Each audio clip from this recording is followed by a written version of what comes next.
Diamo voce alla nostra gente.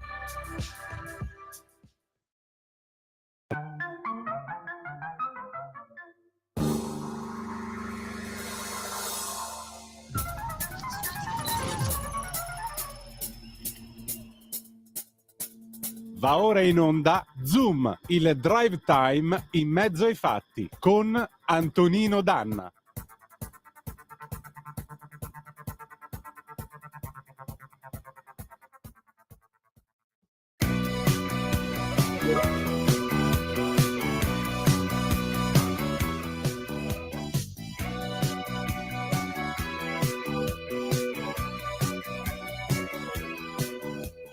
Per le strade mercenarie del sesso che procurano fantastiche illusioni, senti la mia pelle come vellutata, ti farà cadere in tentazioni. Per regalo voglio un harmonizer con quel trucco che mi stoppia la voce. Quest'estate ce ne andremo al mare per le vacanze.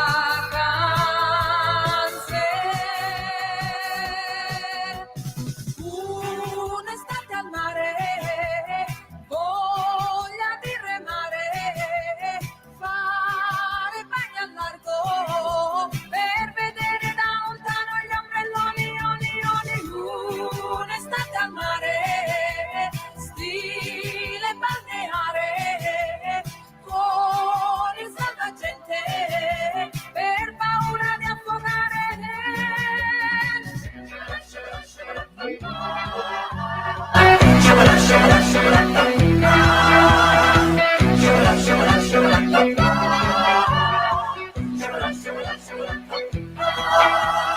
Sopra i ponti delle autostrade c'è qualcuno fermo che ci saluta. Senti questa pelle come profumata, mi ricorda l'olio di Tahiti. Nelle sere quando c'era freddo si bruciavano le gomme di automobili. Quest'estate voglio divertirmi per le vacanze.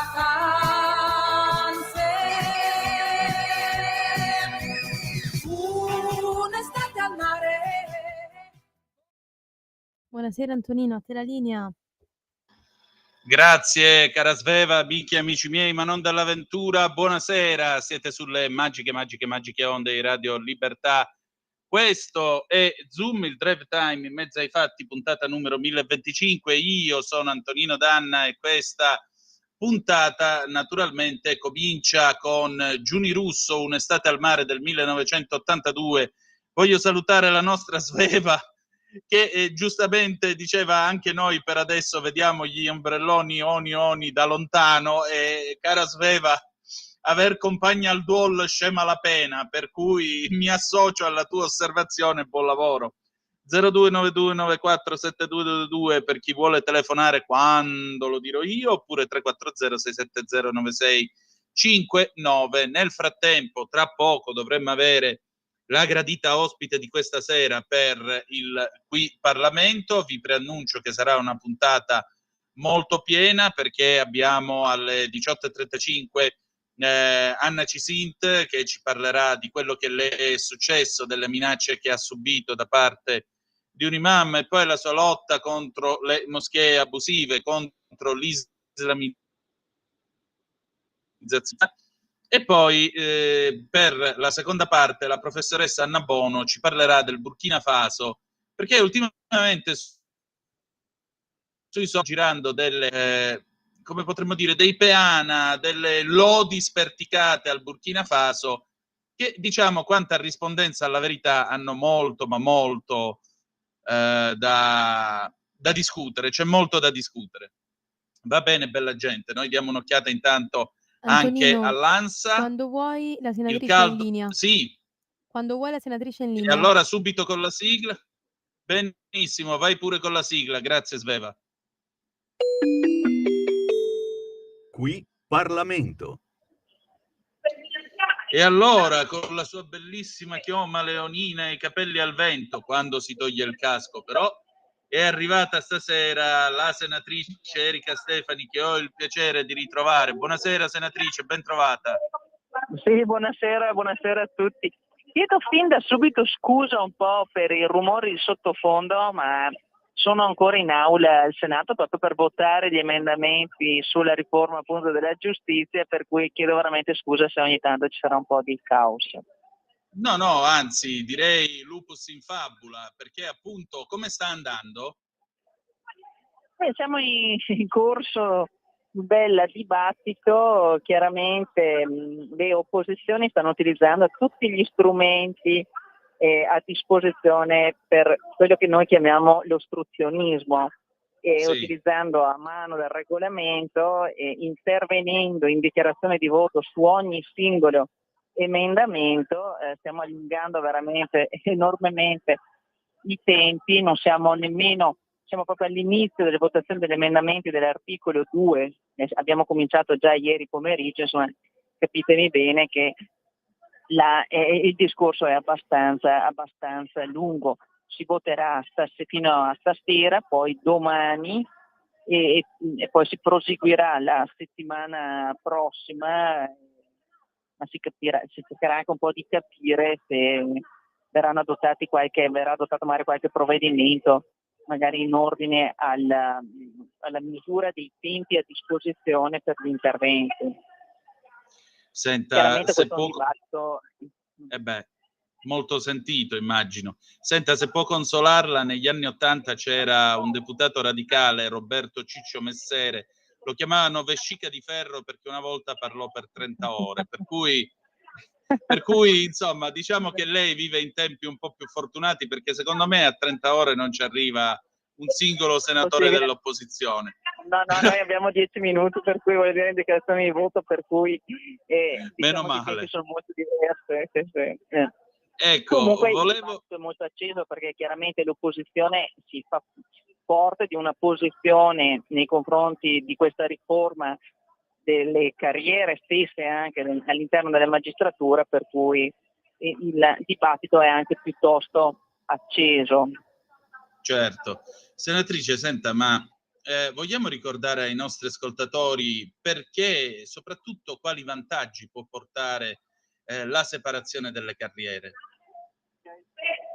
Ora, io faccio una premessa perché io credo che chi ci ascolta deve anche un po' avere gli strumenti per fare un'analisi anche critica, no, di quello che è una riforma come questa. Il tema della separazione delle carriere non è nato ieri, non è nato in questa legislatura, ma se ne parla a livello tra l'altro anche dottrinale da qualche decennio per certi versi. Sì. È un modo, un'impostazione proprio del sistema dello stesso processo. E noi oggi ci troviamo di fronte a un impianto anche costituzionale che dice e che pretende che fra l'accusa e la difesa vi sia una parità. Gli strumenti che ha a disposizione il pubblico ministero devono essere gli strumenti, in realtà non è neanche così, a disposizione della difesa, altrimenti ci sarebbe una posizione soverchia da parte dell'accusa nei confronti dell'imputato. Il giudice che poi scrive le sentenze è un giudice che dovrebbe, dico io, avere una posizione terza. In realtà nella struttura stessa della Costituzione non è mai stato inserito la parola che il giudice deve essere terzo. Oggi noi ci troviamo in una situazione molto particolare e negli ultimi anni si è particolarmente acuita, soprattutto dopo che c'è stato lo scandalo Palamara, tanto per spiegare, voglio dire, certo. Scandalo Palamara, dove da questo infamoso sistema all'interno della magistratura e del Consiglio Superiore della Magistratura, che è questo organismo molto importante, dove vengono adottati anche provvedimenti disciplinari sui magistrati, dove si decide la carriera dei magistrati, ecco, è emerso che all'interno di questo Consiglio ci fosse una collusione fra la politica e gli esponenti all'interno del CSM al fine di determinare le carriere o addirittura di agire nei confronti di alcuni politici o no. È emerso nell'intercettazione dove si diceva no, Salvini bisogna distruggerlo. Esatto. Esattamente. Nella percezione, e non solo nella cronaca che c'è stato in questi anni, si è un po' confusa questa immagine, no? Che il magistrato non si capisce, si chiama giudice, qualcuno pensa che giudice sia il PM. In realtà il giudice è un altro soggetto. Le carriere tra il giudice e il pubblico ministero oggi sono uguali, partono insieme, finiscono insieme, possono intercambiarsi. Cioè può essere che un PM diventi giudice, un giudice che diventi PM, no, poi magari uno fa anche delle scelte. Questo è il Consiglio Superiore della Magistratura che decide appunto quelli che possono essere anche i percorsi o le azioni disciplinari, è uguale per il magistrato giudicante e il magistrato inquirente. Per questa ragione è nata questa riforma che è stata portata avanti dal ministro Nordio e che adesso è anche appunto al livello dove noi ci troviamo qui a votarla al Senato in questi giorni, quando è già stata votata alla Camera. È per ristabilire una parità di posizione appunto fra le accuse e le difese e rendere quindi il giudice terzo, cioè che deve essere svincolato proprio dalla stessa carriera che può avere quel pubblico ministero, quasi a dire non ci devono essere un sospetto che vi sia una benevolenza da parte del giudice nei confronti dell'azione della procura. Teniamo presente chiaramente, e io lo dico sempre, non confondete mai, non è che tutti i magistrati siano magari perché uno identifica Palamara come un brutto mostro e per cui tutti i magistrati sono brutti mostri. Un po' come pensare che gli avvocati sono degli squali, non è che perché hai trovato nella tua vita un avvocato squalo, tutti gli avvocati sono squali. Parlo perché sono un avvocato, ed è per quello che mi permetto di noi, no, di questo. Ma l'idea di scindere le carriere, a nostro avviso, ad avviso del governo, è un modo per fare sì che il giudice sia assolutamente terzo. Qual è l'altra parte della riforma, che è quella che è più ostica, una grande parte della magistratura, e che chiaramente poi l'opposizione si è fatta veicolo, no, di questa posizione, è proprio il CSM. Il CSM si dice, si vuole che ci sia un CSM per i giudicanti, un CSM per gli inquirenti, cioè per i PM, e uno per i giudici che decidono, in modo che anche le sanzioni disciplinari e tutto il percorso di carriera vengono stabiliti in maniera diversa, su due stadi diversi. Ma all'interno del CSM, poiché una grande problematica che è sorta proprio dello scandalo, chiamo sempre sti povero, cioè per modo di dire, Palamara, e c'è il tema delle correnti all'interno del Consiglio Superiore della Magistratura. Sono delle correnti non certo segrete, sono dichiarate, i magistrati spesso appartengono a questi gruppi di rappresentanza, e a detta di molti questi gruppi di rappresentanza rischiano di influire all'interno del Consiglio Superiore della Magistratura sulle varie carriere e che possono magari farsi veicolo di pretese magari o di suggestioni politiche. Io dico sempre il rischio, perché ricordate sempre che ci deve essere una netta separazione fra quello che è il potere giudiziario e il potere legislativo e il potere esecutivo. Sono i cardini proprio della nostra struttura democratica. Ma come si fa a togliere o combattere il correntismo? Non è che si possa scrivere no correnti. Non si può dire no, non potete partecipare a un'associazione contro la stessa Costituzione e dire non vi potete associare, cioè siamo al massimo, voglio dire, dell'antidemocraticità, se non della dittatura. Qual è una delle soluzioni che sono state proposte dal governo? Ed è stata quella di dire ora chi vuole andare in Consiglio Superiore della Magistratura, quindi avere questo ruolo importante e così rilevante, si fa per sorteggio.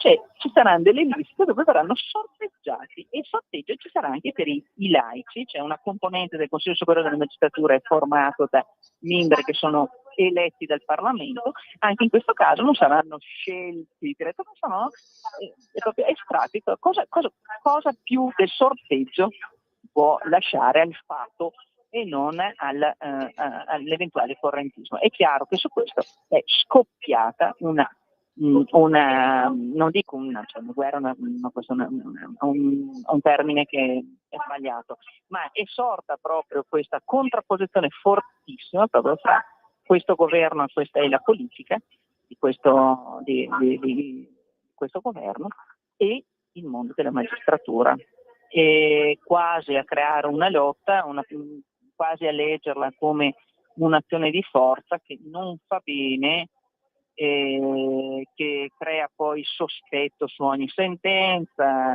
Adesso è stato la Corte di Cassazione nella redazione della relazione del cosiddetto massimario fa una critica, no, al decreto legge convertito sulla sicurezza, e subito viene letta, Sì. ecco, vedi, i magistrati vogliono distruggere il provvedimento.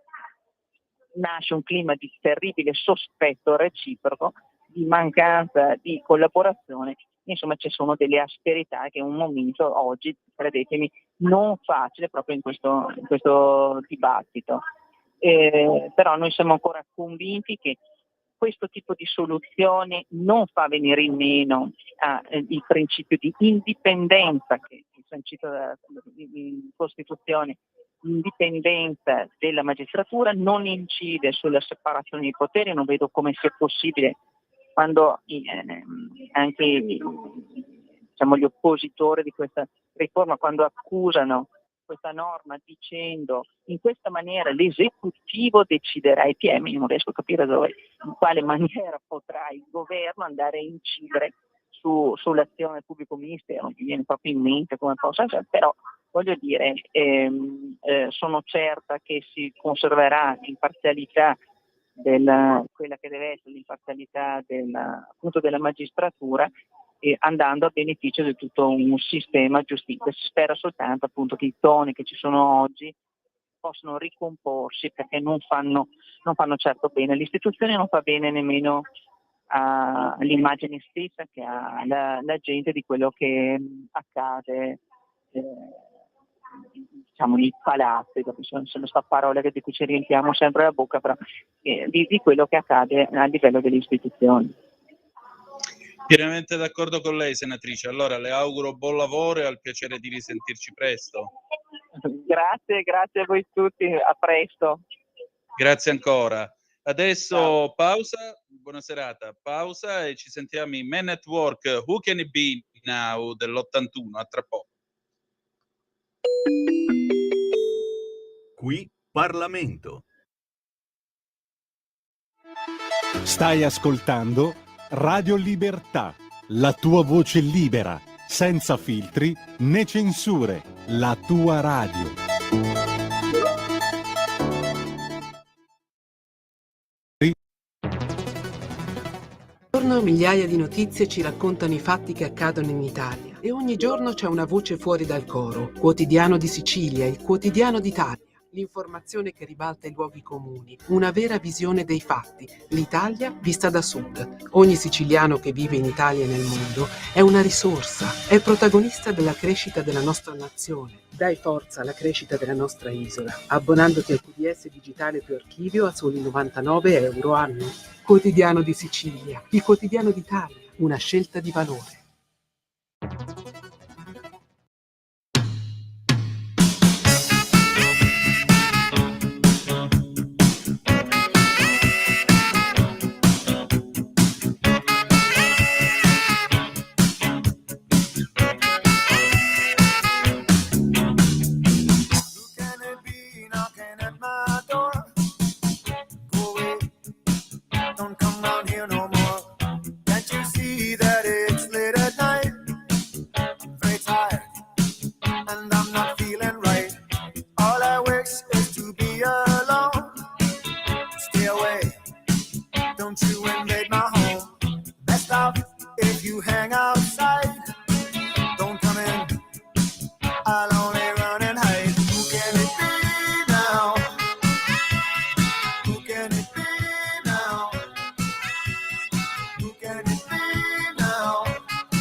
be knocking at my door. Make no sound, tiptoe across the floor. If he hears, he'll knock all day. I'll be trapped, and here I'll have to stay. I've done no harm, I keep to myself. There's nothing wrong with my state of mental health. I like it here with my childhood friend. Here they come, those feelings again. Who can it be now? Who can it be now? Who can it be now? Who can it be now? Is it the men come to take me away? Why do they follow me? It's not the future that I can see. It's just my fantasy.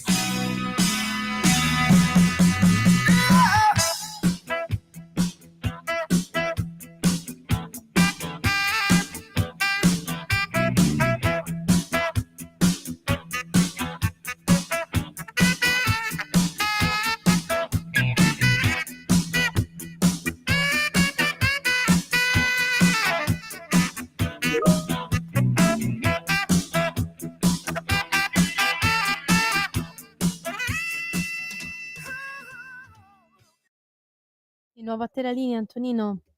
Grazie Sveva, come sempre, le 18, 40 minuti e 25 secondi sulle magiche onde di Radio Libertà. Questo è sempre Zoom, puntata numero 1025, Antonino Danna al microfono con voi.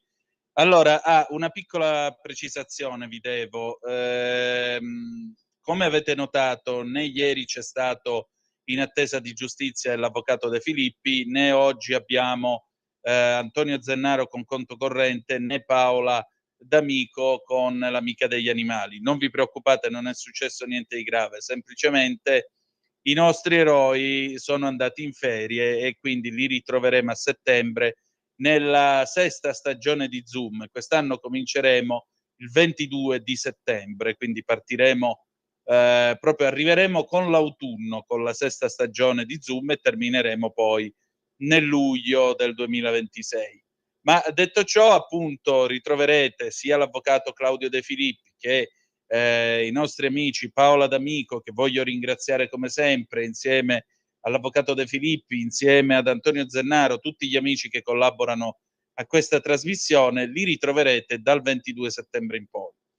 Allora, adesso parliamo, dopo aver ascoltato Who Can It Be Now dei Men at Work, chi può essere a quest'ora, del 1981, e chi è? È Anna Cisint. Purtroppo Anna Cisint è stata oggetto di alcune minacce da parte di un sedicente imam e quest'eroe gliele ha dette di tutti i colori, e il problema è che non si tratta di insulti, a parte il fatto che non si dovrebbe insultare nessuno, men che meno una signora, ma quando si trascende e si arriva alle minacce, si arriva a definirla una figura satanica e così via, beh, allora è tempo di prendere provvedimenti e soprattutto è tempo di scegliere da che parte stare.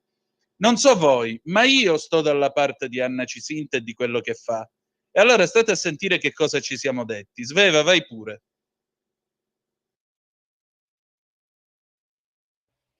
Allora, la gradita ospite di questa sera è l'onorevole Anna Maria Cisint, che ringrazio come sempre per la pazienza e per il tempo. Allora, prima di tutto io devo fare una precisazione.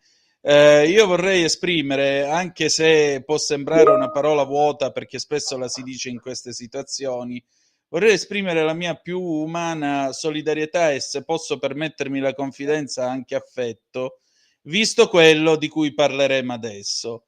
Perché sapete che questo imam di cui Giorgia Meloni ha chiesto l'espulsione ha avuto la delicatezza di definire satanica Anna Maria Cisint e profondersi in una serie di minacce a lei e alla Lega. Quindi questo come prima cosa. Allora, intanto grazie. Che succede adesso? Bentrovate, prego. Allora, intanto grazie, buonasera, e sono molto ben gradite le parole che hai detto. Grazie. E beh, insomma, diciamo che quello che sta succedendo per noi per me non è una sorpresa, perché che la radicalizzazione islamica fosse ovviamente una realtà anche troppo velocemente presente nel nostro paese da anni, lo denuncio. Io l'ho vista germogliare e dopo l'ho vista però correre purtroppo, e quindi non mi stupisco. Poi tra l'altro, siccome questa è una missione importante di, come dire, anche tutela, soprattutto di tutela del nostro paese, del nostro popolo, lo faccio quotidianamente, e devo dire anche che spesso mi trovo sulla mia strada situazioni molto pesanti. Faccio degli esempi perché poi da sindaco sono riuscita a riportare a legalità 3 situazioni molto gravi che erano presenti nella mia città, ma nello stesso modo oggi sto tentando di difendere altri cittadini in altre città dove i sindaci non sono altrettanto attenti, oppure ideologicamente preferiscono appoggiare le associazioni islamiche che i cittadini, quando questi cittadini sottopongono delle questioni. Padova, ad esempio, è una città in cui c'è una moschea irregolare, ce lo dice addirittura il sindaco, perché noi abbiamo fatto degli accessi civici, sono delle richieste alle amministrazioni per sapere conoscere la situazione, e lo stesso comune di Padova ha comunicato a me attraverso questo strumento che quella moschea a cui mi riferisco è irregolare. Lì ci sono dei problemi gravi di cittadini che denunciano da anni soprusi, minacce. E quindi sto dicendo al sindaco, come ad altri, fate il vostro dovere. In questo caso il sindaco di Padova ancora non l'ha fatto. Però in questo periodo devo dire che Mestre, piuttosto che Bologna, appunto, sono stati 2 luoghi in cui si evidenzia esattamente come la pensano i radicalizzati, che ormai non sono quasi tutti, purtroppo, no? I radicalizzati islamici che stanno all'interno delle moschee, che non sono soltanto irregolari dal punto di vista urbanistico, il che già tanto, ma che consentono la diffusione all'interno di quei locali di una cultura che porta alla Sharia.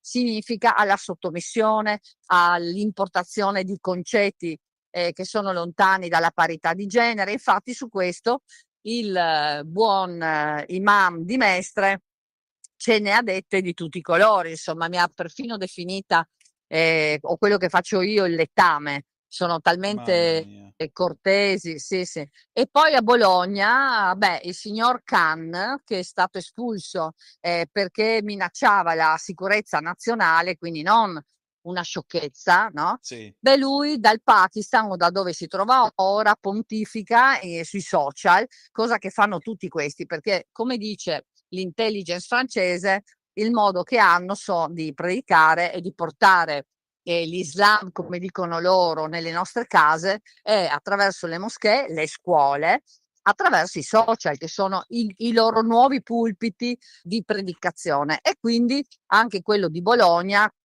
precedente, ha detto delle cose pesantissime. A me, alla Lega, a Salvini, ma a me in particolare mi ha puntato direttamente, mettendo anche una fotografia mia sui social quando predicava, delle cose molto gravi. Insomma, Il suo bersaglio successore, mobile.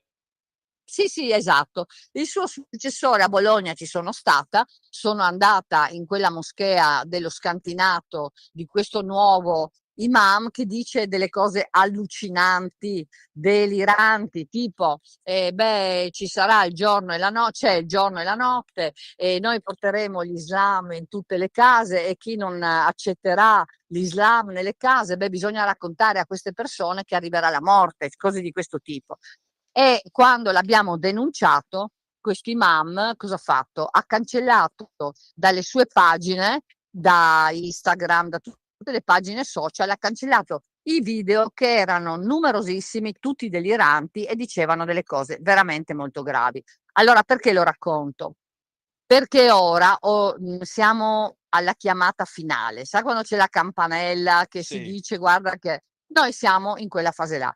La Francia è un po' peggio di noi, ma qui purtroppo l'Islam ha galoppato e si trova in una situazione oggi numericamente rilevante, con un popolo che in parte a causa della sinistra, che veramente sta uccidendo il futuro di questo paese, pensando di avere dei voti da questi qui che invece avranno le loro liste islamiche, come è accaduto a Monfalcone, beh, ormai siamo nel momento in cui o si interviene, io direi anche normativamente, perché questa religione, posto che si comportano secondo una cultura che hanno che vuole imporre quello che appunto spiegavo, ma di fatto in Italia non è stata firmata, approvata, nemmeno approvata, una intesa tra lo Stato italiano e la religione islamica, ed è l'unica religione che non ha questo provvedimento approvato, che è importantissimo, che è previsto dalla Costituzione.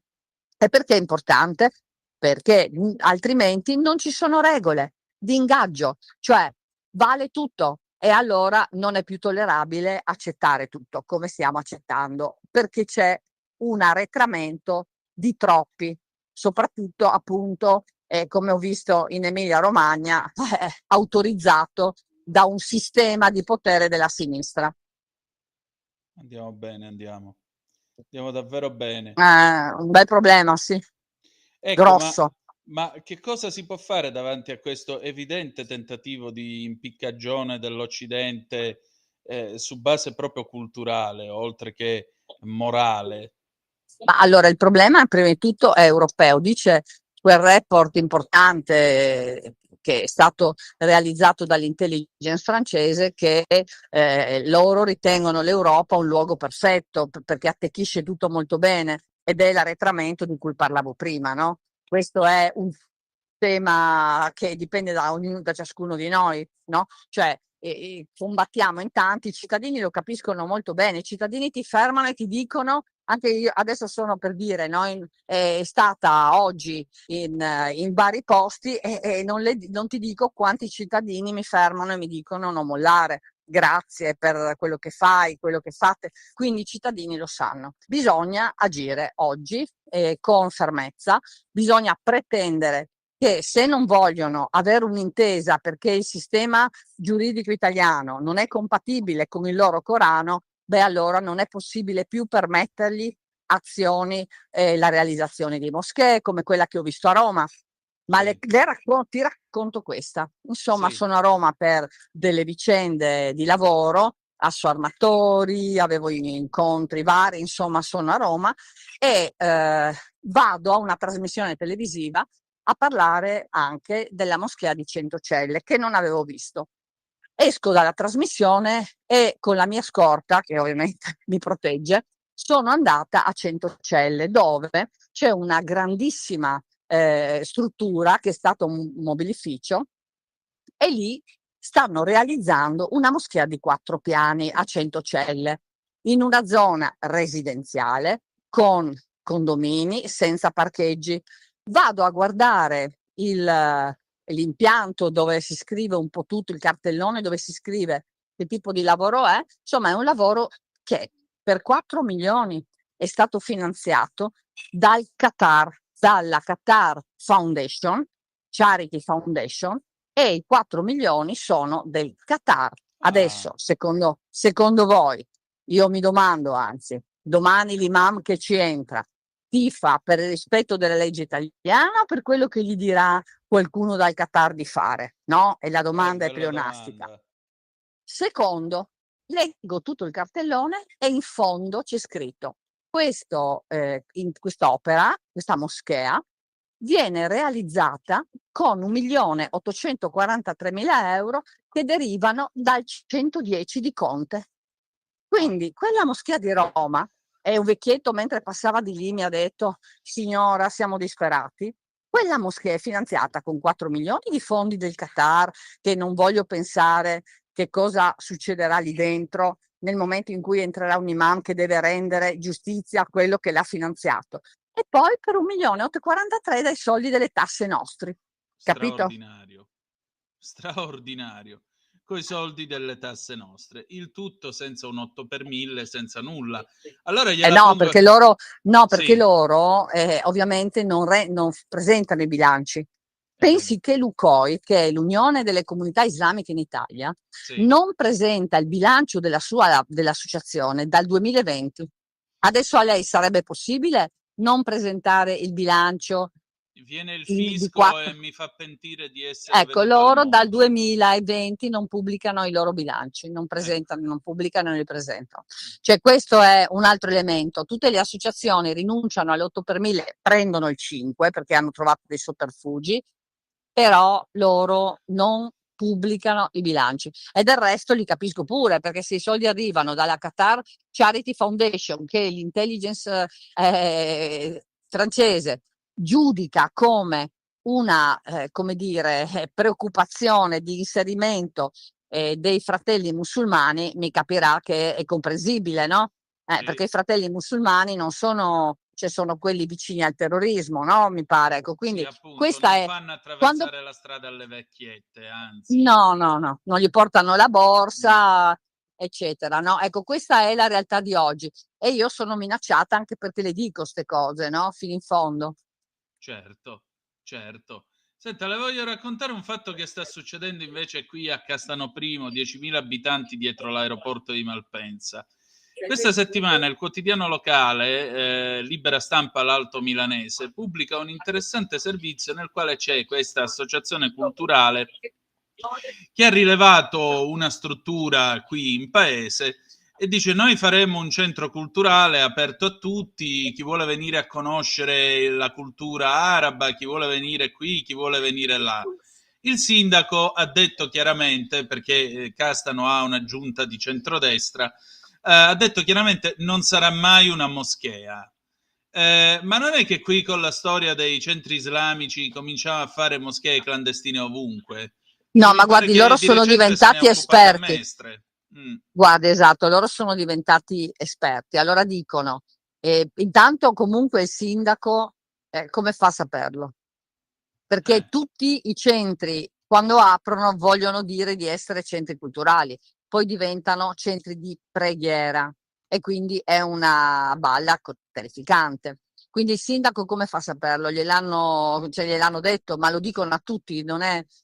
vuol dire già questo, vuol dire che probabilmente c'è una destinazione d'uso diversa, quindi invito i cittadini e gli amministratori se abbiamo noi in questo comune un'opposizione della Lega, di andare a verificare la destinazione d'uso, perché se la destinazione d'uso è diversa da quella di culto e poi in realtà, anche se dicono ci faremo, pensi che a Tiene addirittura hanno inventato un'associazione sportiva.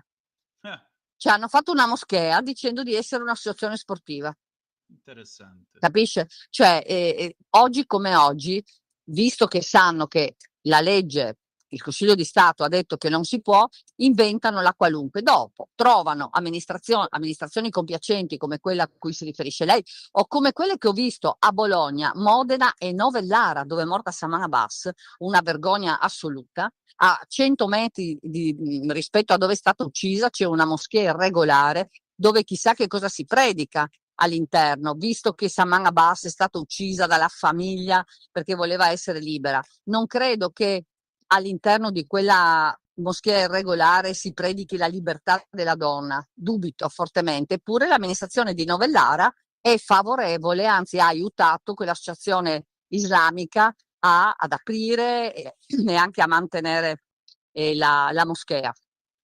E quindi questo capiterà anche nel comune che adesso lei diceva. Bisogna intervenire con chiarezza dicendo, beh sindaco, come fai a esserne certo, visto che in tutta Italia inventano centri culturali fasulli e poi dentro vanno a pregare. Pensi che a Mestre, nonostante che il Consiglio di Stato abbia detto con chiarezza che quella non può essere una moschea, non si deve pregare, ieri mi ha telefonato un cittadino e mi ha mandato le foto, in luogo ancora ci sono i tappeti che si prega, perché loro sono molto rispettosi della legge italiana, no? Certo, certo. No, volevo precisare questo. Castano Primo adesso è governata dal centrodestra, che ovviamente è contrario. In ogni caso, quello che ha esultato per questo nuovo centro islamico è l'ex sindaco che è del PD e che si era battuto per avere questo luogo di culto, perché tra l'altro noi qui abbiamo una grossa comunità pakistana, ecco perché queste polemiche.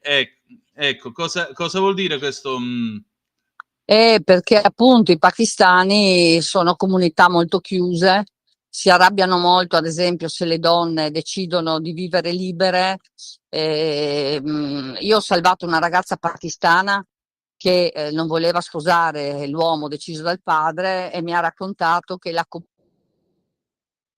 comunità prevale sull'individuo e che lei è dovuta scappare perché in chat avevano detto con chiarezza, beh, questo è come un po' quello che è successo a Saman Abbas, ce ne sono tante Sì, che hanno rischiato la vita. I sì, pakistani hanno questo approccio purtroppo molto radicalizzato. Io suggerirei lì molto volentieri di prestare molta attenzione. Non ci sono tanti strumenti.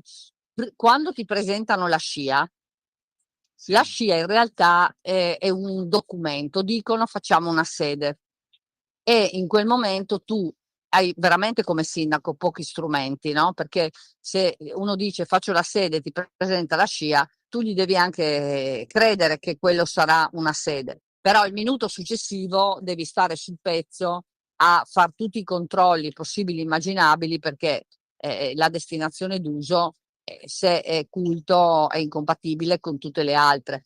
E immagino che lì sarà così. Guardi, devo dirle che non è facile per i sindaci perché è più facile quando è evidente l'utilizzo di quell'immobile. Prima, se uno ti dice ne faccio una sede, è possibile che, capisci, loro sono molto attrezzati anche, no? In quel senso.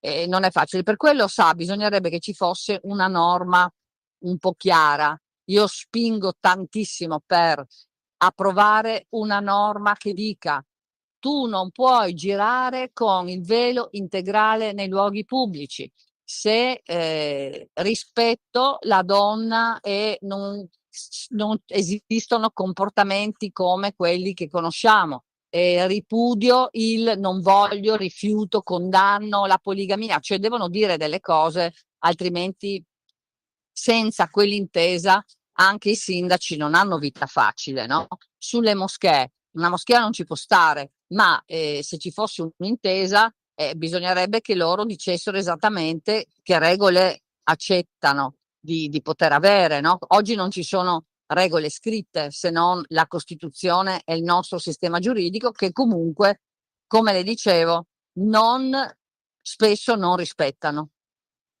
certo. Diciamo, non solo una modifica normativa, non sarebbe il caso di dare dei poteri maggiori ai sindaci? Perché alla fine siete Ma voi, cioè siete voi, lei era sindaco a Monfalcone, sono i sindaci le beh, sentinelle del territorio.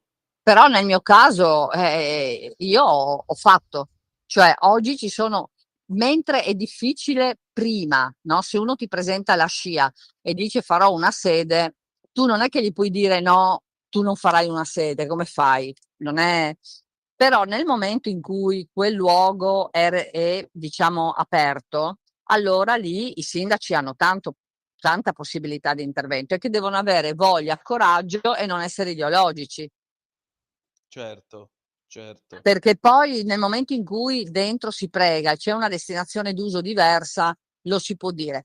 No, sa una cosa, devo dire che io bisogna provvedere quanto prima a spiegare, a dire, a imporre che senza l'intesa tu non puoi fare né moschee né cioè tu non sei legittimato perché tutte le altre religioni hanno i provvedimenti firmati e quindi ci sono delle regole, no? Un concordato, diciamo.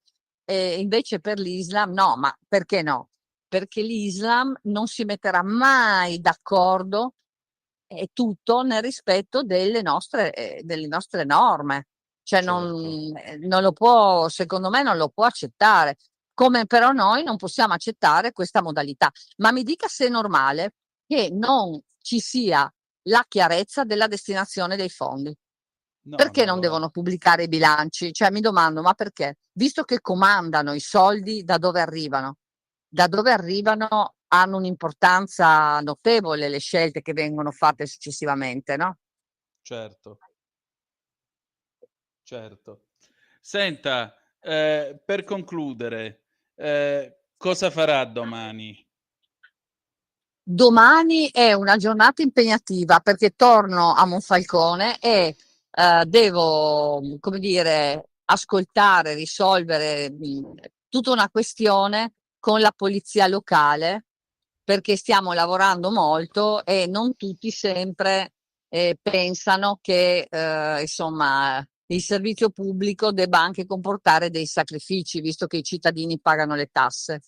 Quindi mi impegnerò domani in una questione importante per la città, dove faccio il delegato alla sicurezza, lotta al degrado, legalità e lotta alla radicalizzazione. E ho fatto il sindaco 9 anni. Però in questo periodo sono andata abbondantemente ovunque. Le dirò che venerdì siamo, io e la Sardone, in una realtà a Milano dove c'è una moschea brutta, pericolosa.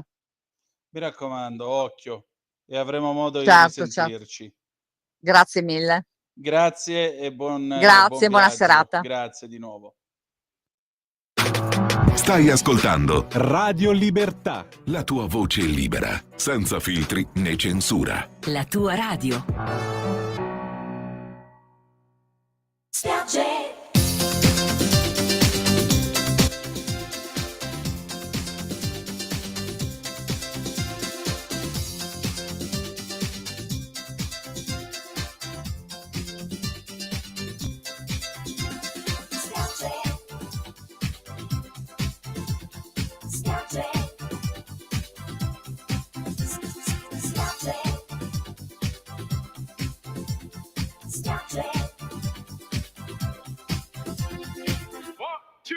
Pelle bruciata, occhiali da sole, la noia resta in città.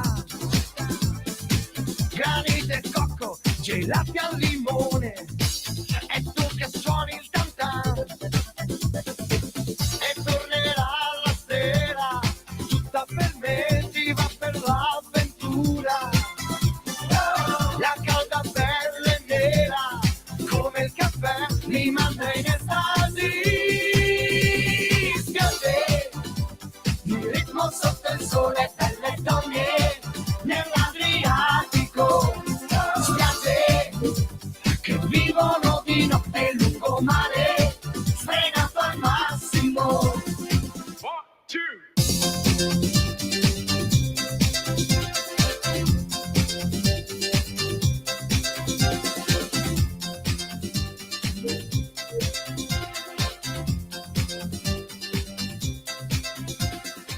Bellezze al bagno, sirene in costume, le grida dei bucumprà, la radiolina a tutto volume. Che dolce e tranquilli. Di nuovo a te la linea, Antonino.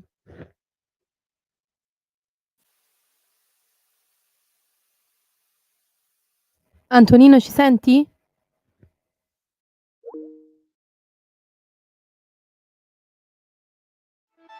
Stai ascoltando Radio Libertà, la tua voce libera, senza filtri né censure, la tua radio.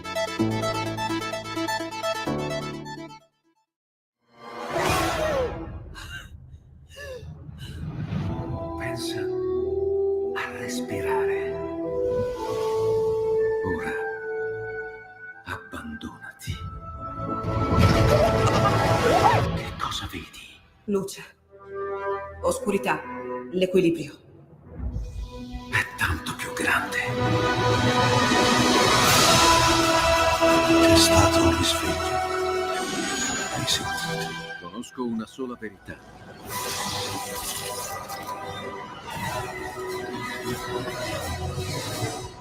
Movie Time ti fa entrare nel vivo del cinema, ti fa sentire come se fossi tu il protagonista del grande schermo.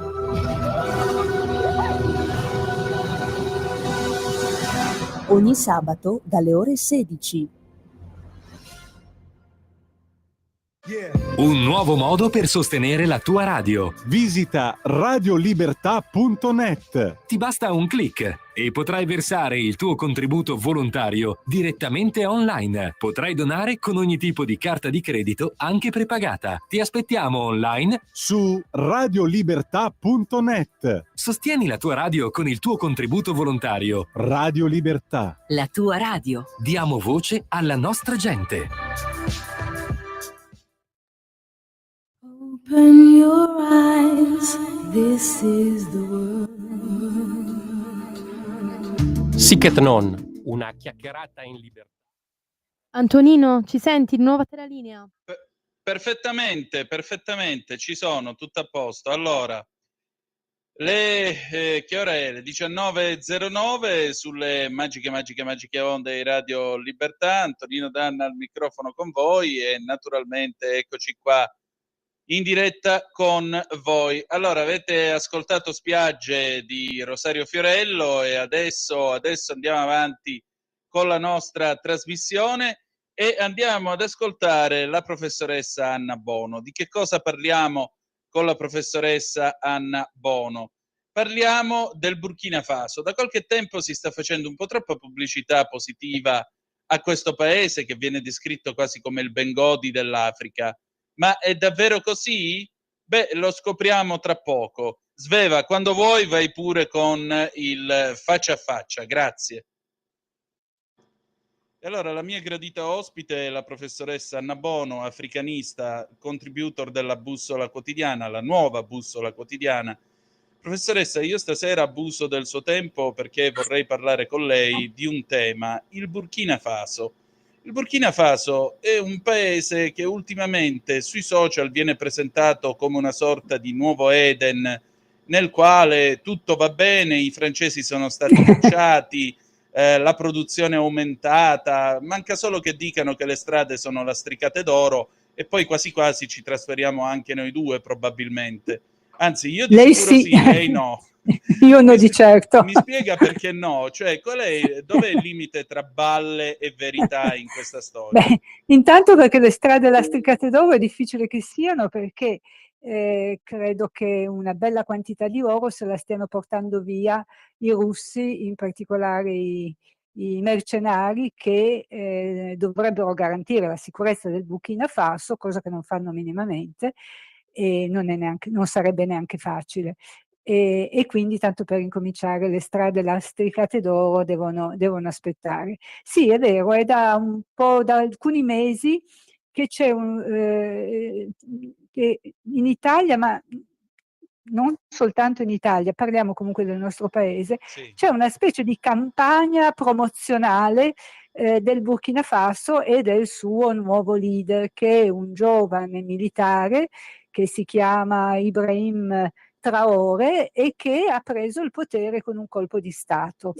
Non è una novità per il Burkina Faso, perché nella sua ormai lunga storia di paese indipendente, perché ha ottenuto l'indipendenza nel 1960, si è fatta già ben 8 colpi di Stato. Quello di Ibrahim Traoré è l'ultimo, il penultimo, e c'entrava di mezzo lui comunque. Quello precedente si è verificato solo qualche mese prima, cioè nel 2022, a gennaio e a settembre, ci sono stati 2 colpi di Stato che hanno portato al potere questa giunta militare acclamata da una parte della popolazione, più che altro la popolazione urbana che si muove in questi casi. Soprattutto io avevo scritto degli articoli su questo, soprattutto perché, come in altri paesi africani, inizialmente a un colpo di Stato militare succede che la popolazione speri vivamente che le cose andranno meglio rispetto ai regimi, ai governi democratici e civili sperimentati fino a quel momento. I militari si immagina che saranno meno corrotti, e soprattutto nel caso del Burkina Faso, e non solo del Burkina Faso, siano più capaci di garantire la sicurezza. Nel caso del Burkina Faso e di altri paesi, ormai numerosi paesi africani, il problema della sicurezza e diventa il primo problema. Senza la sicurezza nulla è possibile, perché il Burkina Faso è uno dei paesi più colpiti dal jihad, dal terrorismo islamico, non solo colpito perché vengono messi a segno degli attentati, ma perché gruppi jihadisti si sono insediati sul territorio del paese e per la popolazione è la fine, è la tragedia, perché quella cristiana ma va da sé, ma anche il resto della popolazione. Solo per dare un'idea, il paese ha poco più di 20-23 milioni di abitanti, un decimo della popolazione, più di 2 milioni, sono sfollati, cioè in fuga dai territori che man mano sono finiti sotto il controllo dei gruppi terroristi e dove quindi la vita, la sopravvivenza o comunque una vita minimamente gestibile diventa impossibile. Attualmente più di 5.000 scuole sono chiuse per questo motivo, o perché sono in territori estremamente insicuri, quindi i bambini non vengono mandati a scuola, gli insegnanti non si fidano, o perché sono state distrutte o gravemente danneggiate, quindi inagibili, o perché sono occupate da dei gruppi terroristi che le usano come loro base. Credo che questi due dati possono dare una misura di quello che sta succedendo in quel paese, e che da quando, e questa è la grande delusione, da quando ci sono stati questi due colpi di Stato nel 2022, hanno visto peggiorare drasticamente la situazione. Da dati che ho io in mano, di nuovo uno degli indicatori, i civili uccisi dai jihadisti sono triplicati rispetto ai 2 anni immediatamente precedenti. La gente scappa perché, come dicevo prima, perché i cristiani, che non sono la maggioranza, rischiano la vita, ma la rischiano anche, la rischiano tutti, e poi soprattutto vivere in un territorio occupato dai jihadisti vuol dire l'introduzione nel modo più rigoroso della legge coranica, e immagino che sia superfluo dilungarci su questo, ma dove viene applicata rigorosamente vuol dire che si tagliano di nuovo le mani ai ladri e si lapidano le donne, e questo succede in Burkina Faso e anche in 2 paesi vicini. Il Burkina Faso confina tra l'altro con il Mali e con il Niger, altri 2 paesi in mano a giunte militari, il Niger con un colpo di Stato del 2023 e il Mali con 2 colpi di Stato anche lui nel 2020 e nel 2021, e anche in questi 2 paesi il jihad, il terrorismo islamico, che era già molto diffuso e molto temuto, ha conquistato territori ed è diventato più pericoloso e più insidioso. Questi 3 paesi, e in particolare le regioni di questi 3 paesi che confluiscono in un triangolo che viene chiamato il triangolo del terrore, ecco, sono forse, insieme però anche alla Somalia e a altri stati africani, tra i paesi più in difficoltà a causa della diffusione del jihad, che si tratti di gruppi armati legati ad Al-Qaeda, che si tratti di gruppi armati legati allo Stato islamico, e in Africa, e ormai in Africa subsahariana, non soltanto quella del nord, negli anni, nel volgere di pochi anni, sono andati confluendo anche addirittura da altri continenti, per esempio dall'Asia, dal Medio Oriente, terroristi che hanno trovato il modo di aggregarsi con altri gruppi già esistenti e di acquistare territori, ma addirittura città intere riescono ad occupare. Ma professoressa, le chiedo scusa. E allora, se il Burkina Faso è ridotto in queste condizioni, ma per quale motivo noi dobbiamo assistere online a tutta questa propaganda a favore del dittatore? Propaganda che di solito è tutta roba di gente filorussa o legata ai russi. Infatti, cioè i russi che vogliono dal Burkina Faso? Beh, dal Burkina Faso vogliono quello che hanno fatto anche negli anni passati, ma adesso hanno campo libero. Intanto vendere armi, fornire assistenza militare, che vuol dire vendere armi e tecnologie militari. E poi accedere, questo vale per il Burkina come per il Centrafrica e per il Sudan e altri paesi africani, accedere in modo privilegiato ed esclusivo alle risorse preziose, risorse naturali preziose. Abbiamo parlato dell'oro, altrove di nuovo si tratta di oro, ma anche di altri minerali preziosi. I mercenari non è che li paga la Russia. I mercenari si fanno pagare dai governi a cui offrono i loro servigi e questi governi, in cambio non solo dell'assistenza militare in termini di forniture, ma di presenza di militari russi, che si tratti principalmente di forze paramilitari, mercenari per l'appunto, in cambio consentono di accedere e di sfruttare, nel caso del Burkina Faso, nel caso della Repubblica Centrafricana, da anni oramai, le miniere d'oro che rendono ricchi, che dovrebbero rendere ricchi e prosperi questi paesi, che in fin dei conti non hanno neanche tanti abitanti e che con le risorse di cui dispongono potrebbero. E c'è una propaganda che in Italia punta anche molto sull'odio, il risentimento nei confronti dei francesi. Molta di questa propaganda punta su questo, non dicendo tutta la verità, cioè finalmente il Burkina Faso si è liberato degli oppressori che per secoli e secoli hanno sfruttato il paese, la sua gente e le sue risorse. In realtà è tutto l'Occidente che ha perso e che è stato, nel caso del Burkina Faso e soprattutto del Niger, garbatamente invitato a lasciare sia le residenze diplomatiche, sia le attività commerciali, ma soprattutto le forze militari che fino ad allora avevano in parte garantito, per quanto possibile, erano riusciti a tenere a bada, nel caso del Mali, non soltanto i gruppi jihadisti, ma anche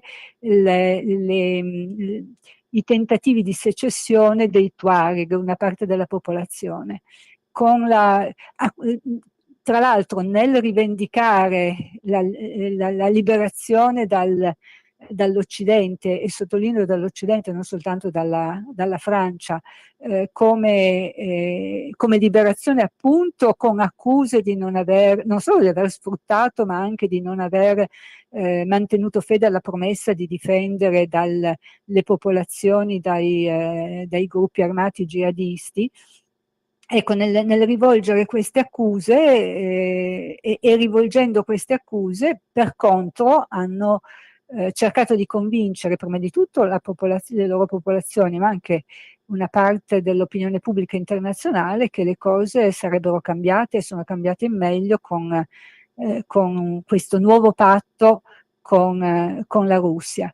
L'evidenza non è questa e io dubito che possa esserlo anche perché la questione dell'insicurezza che deriva dalla presenza di gruppi armati jihadisti è una questione che si risolve solo se c'è la capacità e soprattutto la volontà dei governi minacciati, dei paesi minacciati, di combattere e soprattutto di eliminare le cause che rendono così facile al jihad insediarsi.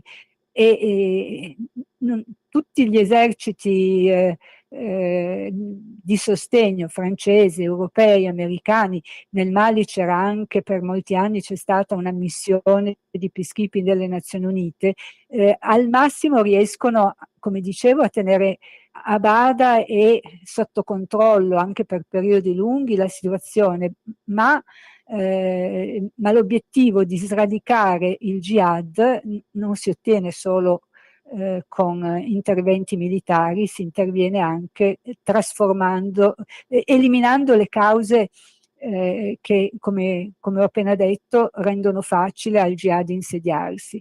E credo che sia importante a questo proposito dire che esiste in ogni gruppo armato jihadista africano, non so nel resto del mondo, chiamiamolo così, uno zoccolo duro di militanti fermamente convinti che Allah vuole la sottomissione di tutto il mondo all'Islam e che quindi il loro dovere è combattere a oltranza a questo scopo, per arrivare a questo risultato. Ma un'altra parte, immagino a volte persino preponderante, di combattenti nei gruppi armati sono giovani che decidono di arruolarsi perché questo darà loro in mano un fucile, un potere quindi, un mezzo di sostentamento anche importante perché ricevono un salario, il diritto di razzia che esercitano con entusiasmo e se così tanti giovani sono disposti ad arruolarsi è perché nel loro futuro vedono in questa scelta qualcosa di più allettante che non trovare un lavoro e insomma condurre una vita nella legalità. Certo. Senta, diciamo così, ma per quale motivo a Putin interessa un paese così povero come il Burkina Faso? Non certo solo per loro. Ma non è povero, appunto, ha risorse naturali notevoli e questo è più che una buona ragione per attrarlo nella propria sfera insieme ad altri paesi. Sono tanti paesi africani che hanno rapporti, alcuni destreggiandosi, diciamo, tra Occidente tra Stati Uniti, Europa e Russia e Cina magari, altri invece schierando e avendo scelto come scelta di campo proprio la Russia. Certo. E quindi alcuni sono appetibili, quasi tutti, per le risorse di cui dispongono. Abbiamo parlato dell'oro, ma c'è il petrolio, i diamanti, poi risorse naturali anche di altro genere. E poi ci sono anche dei paesi importanti dal punto di vista strategico, per esempio nel Corno d'Africa. Certo. Ma professoressa, senta, che cosa possiamo fare noi in tutto questo per limitare la presenza russa? Noi come italiani? Come italiani noi e come Europa pure. Bella domanda, perché finora in fin dei conti il modo privilegiato per contrastare l'influenza russa, ma non soltanto russa, perché parliamo della Russia, ma c'è la Cina, c'è la Turchia che ha aperto sedi diplomatiche in tanti paesi africani. Noi vediamo solo questa contrapposizione principale che in effetti comunque in questo momento ci interessa particolarmente. E dicevo, il modo in cui abbiamo cercato di contrastare è quello di sempre, fare offerte allettanti. Le offerte allettanti sono, ahimè, finanziamenti, prestiti, aiuti allo sviluppo, aiuti d'emergenza, aiuti umanitari, aiuti per contrastare l'immigrazione illegale. Con il Niger per un po' l'Europa c'era riuscita sborsando centinaia di milioni di euro, però non è a mio avviso non è questo il modo, ma d'altra parte nei leader africani, nelle popolazioni africane che deve maturare la volontà di trarre dai loro paesi il meglio e il tanto che possono dare e liberarsi della logica di far parte di sfere di appartenenza per trarne vantaggi e guadagni. C'è una generazione giovane, li chiamano la generazione Z, che in alcuni paesi si sta muovendo al prezzo di rischi e più ancora che di rischi di reazioni da parte dei governi che definirei brutali. Proprio in questi giorni in Kenya questa generazione Z, cioè i più giovani, di nuovo per l'ennesima volta, è da più di un anno che succede, si è riversata nelle strade non solo della capitale di Nairobi, ma anche di altre città, anche piccole città, per chiedere al governo soprattutto basta la corruzione che è all'origine di tutti i mali e di tutti i problemi. La risposta del governo è stata una repressione con decine di morti perché ancora una volta la polizia e l'esercito hanno avuto autorizzazione di sparare d'altezza all'uomo. Succede anche, è successo in altri paesi, c'è in Africa una generazione, soprattutto una classe sociale che ha altre aspettative, un'altra visione del proprio futuro e quindi del futuro del proprio paese.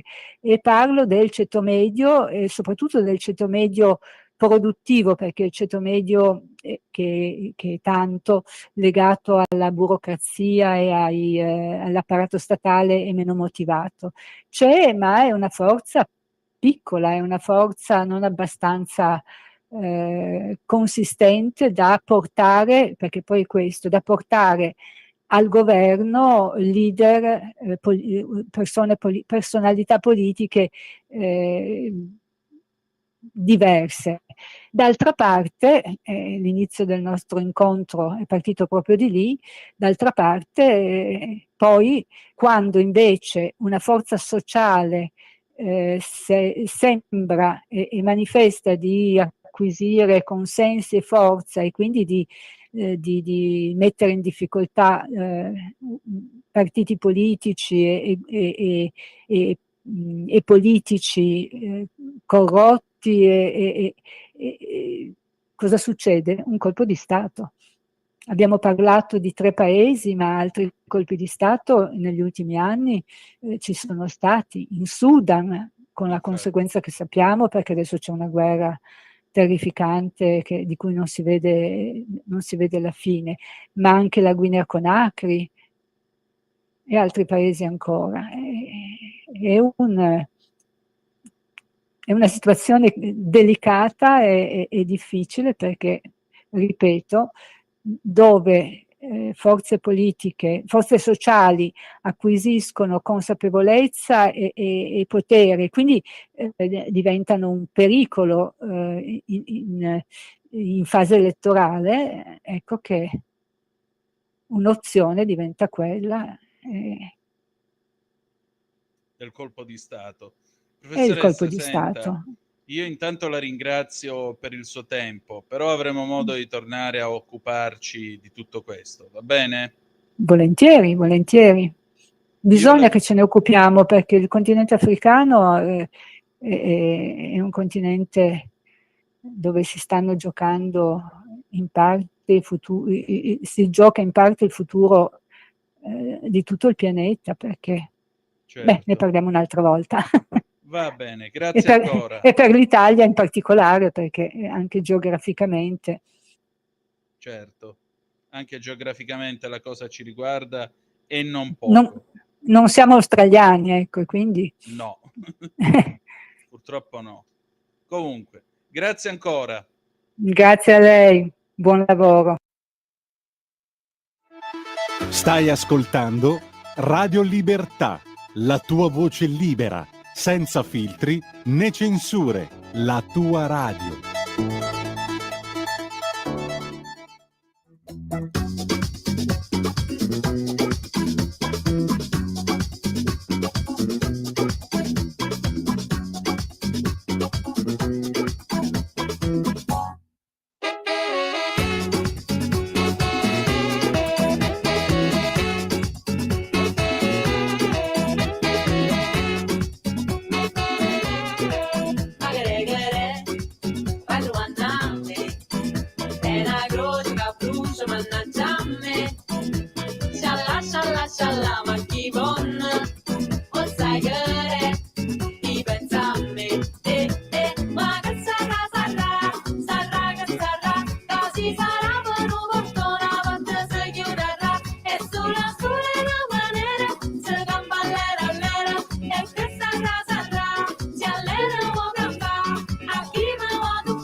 Di nuovo a te la linea, Antonino.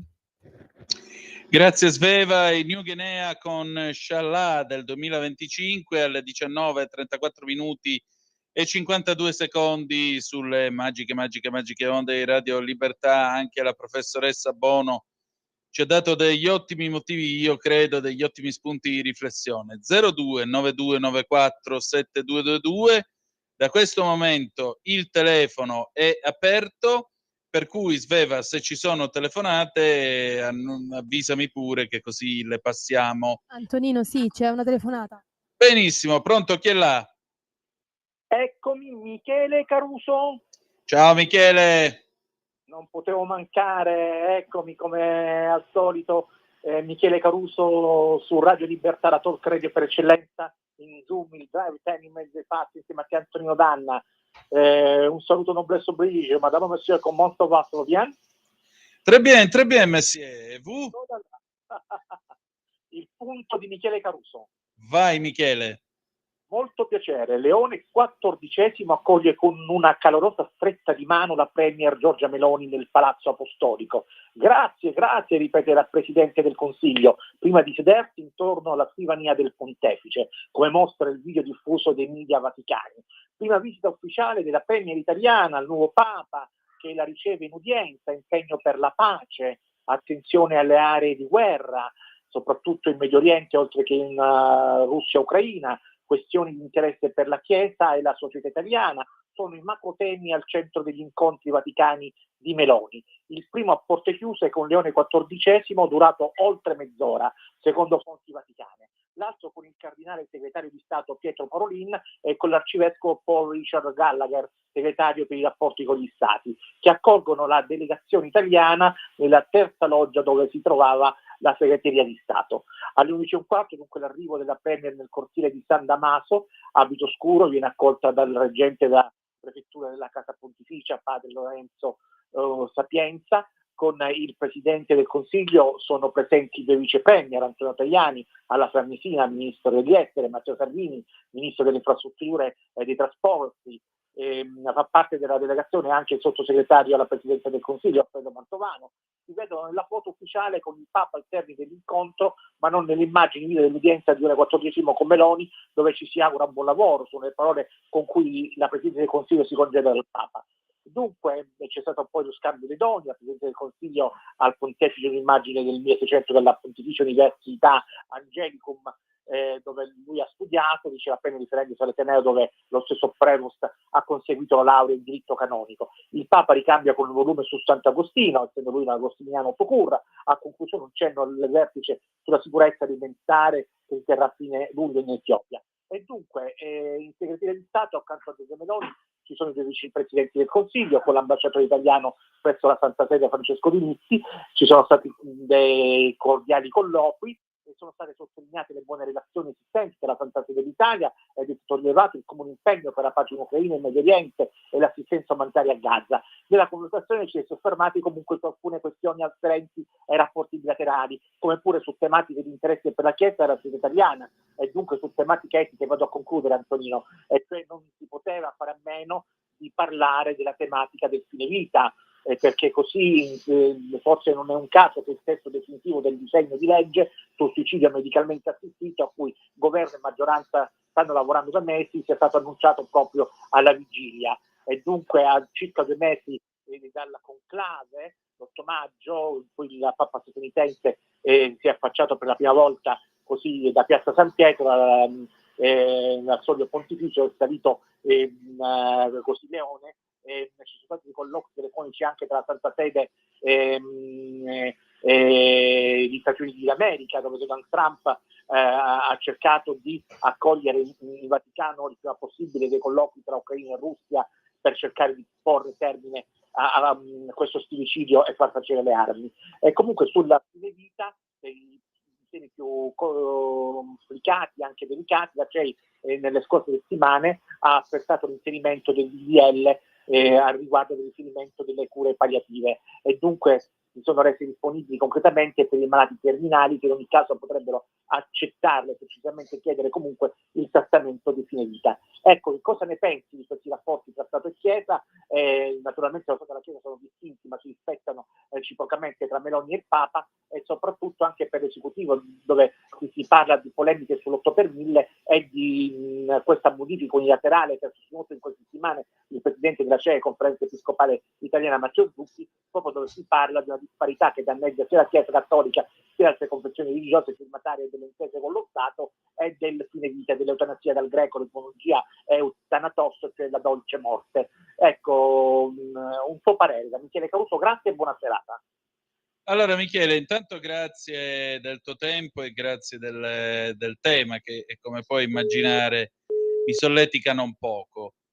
Allora, vabbè, visto che abbiamo Leone XIV, Leone XIII nell'Immortale Dei, enciclica del 1893, se non ricordo male, stabilisce che lo Stato e la Chiesa sono ciascuno nel loro ordine indipendenti e sovrani.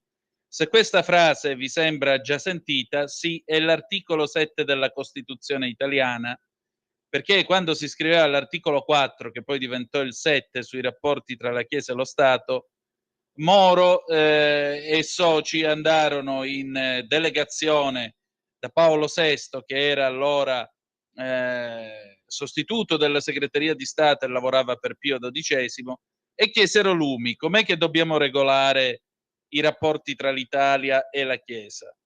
E la risposta venne, sentito anche Pio XII, Papa Pacelli, la risposta è nell'Immortale Dei di Leone XIII. Lo Stato e la Chiesa sono ciascuno nel loro ordine indipendenti e sovrani. Questo non vuol dire che l'Italia sia un paese laicista come è la Francia, che ha la legge di separazione dal 1905. Francia che poi si ricorda di essere cattolica però quando ci sono gli attentati tipo Bataclan o Charlie Hebdo. Nella nostra realtà e nella nostra tradizione giuridica, nel bene e nel male, la Chiesa coopera all'attività dello Stato per la costruzione di una società più giusta. Porta un esempio positivo, esprime dei valori. Questa è chiamata laicità positiva dalla Corte Costituzionale. Anche se oggi non c'è più il concordato di Benito Mussolini e il cattolicesimo non è più la religione dello Stato, religione ufficiale dello Stato, resta il fatto appunto che la religione cattolica e le altre religioni che firmano le intese con lo Stato italiano sono benvenute nel dare un contributo, ripeto, per una società migliore. Quindi ecco perché il presidente Zuppi parla di eutanasia, ecco perché i vescovi intervengono in queste cose. E d'altronde la Chiesa ha un dovere di predicazione, per cui se non lo facesse tradirebbe il suo scopo, tradirebbe il suo compito e la sua missione. Per cui a maggior ragione ha il diritto e anche il dovere di dire la sua, che non vuol dire ingerire, di dire la sua sui temi morali, sui temi bioetici, sui temi che riguardano la vita di tutti noi. Detto questo, c'è sempre stato un rapporto anche tra i primi ministri e i papi.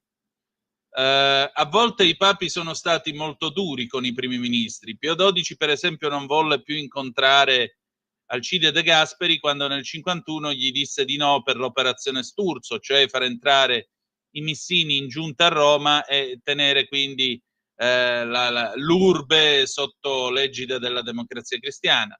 De Gasperi, che era un gran cattolico, sapeva che alla Chiesa alle volte, come ha scritto Enzo Biaggi, si può e si deve dire di no. Lo disse e venne cacciato dal Vaticano. Pio XII non lo ha più ricevuto in Vaticano finché è vissuto.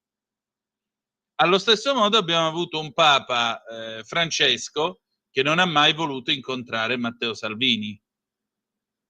Ci auguriamo, dopo questo incontro tra Giorgia Meloni e il Papa, è chiaro che il Presidente del Consiglio è andato lì in rappresentanza di tutto il governo, ma sarebbe bello magari vedere più avanti un incontro tra lui e il Presidente del Consiglio e i suoi 2 vicepresidenti, perché credo che avrebbero molto da dirsi e avrebbero molto di che discutere. Bene, le 19:44 minuti e 22 secondi, io voglio chiudere con le ultime news. L'ANSA, il caldo opprime, allerta in 20 città, 2 morti in Sardegna, le vittime avevano 75 e 57 anni, deceduti anche un camionista sull'A24, un 85enne a Genova, preoccupa la siccità, laghi e fiumi tengono, la Coldiretti, danni nei campi, a rischio frutta e latte, la protezione civile, 3 regioni non hanno la flotta aerea antincendio, arriva il protocollo per il lavoro.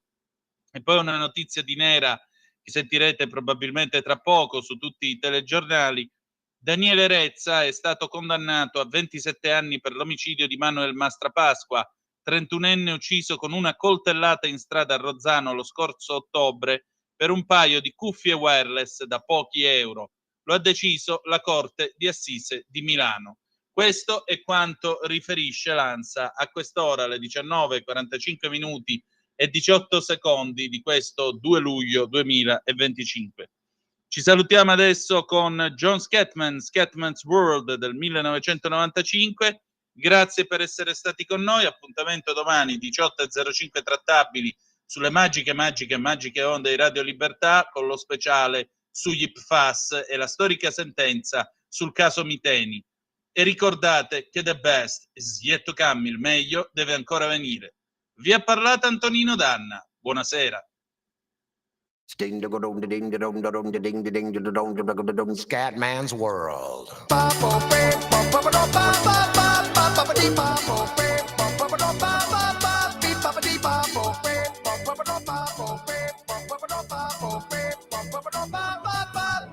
calling out from Scatland. I'm calling out from Scatman's World.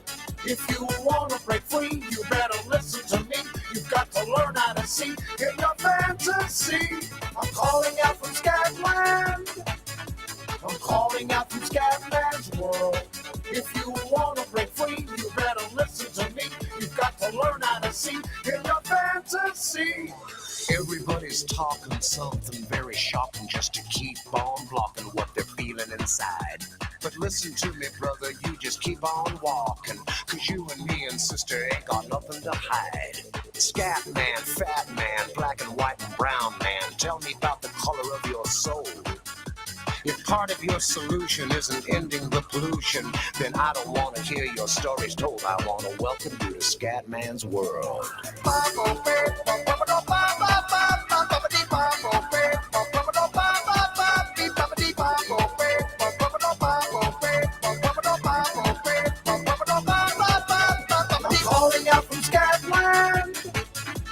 Calling out from Scatman's World. If you wanna break free, you better listen to me. You've got to learn how to see in your fantasy. Everybody's born to compete as he chooses, but how can someone win if winning means that someone loses? I sit and see and wonder what it's like to be in touch. No wonder all my brothers and my sisters need a crutch. I wanna be a human being, not a human doing. I couldn't keep that pace up if I tried. The source of my intention really isn't crime prevention. My intention is prevention of the lie. Yeah, welcome to the scat man's world.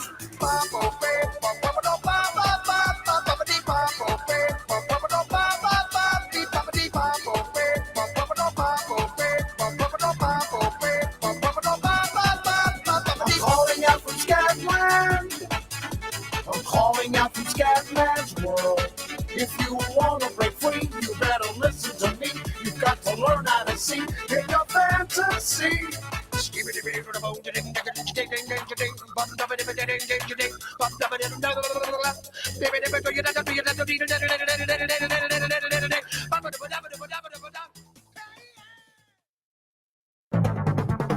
Avete ascoltato Zoom, il drive time in mezzo ai fatti.